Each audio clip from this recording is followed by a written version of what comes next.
අපි කතා නොකර හිනා නොවී ටික දවසක්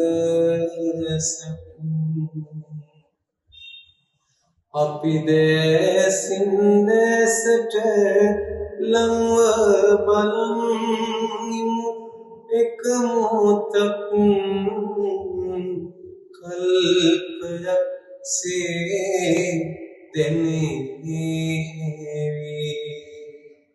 කල්පයක් සේ දැනෙවි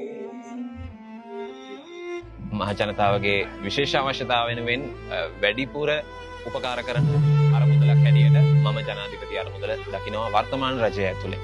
ඉවෙන් ස්තුතිවන්ත වෙනවා ජනාධිපතිතුමා ඇතුළු වර්තමාන රජයට මේ වගේ සමාජ සත්කාරක ක්‍රියාවන් සිදු කරනවාට. ඇත්තටම මම විශ්වවිද්‍යාලයේ අධ්‍යාපනය ලැබලා වෘත්තියෙන්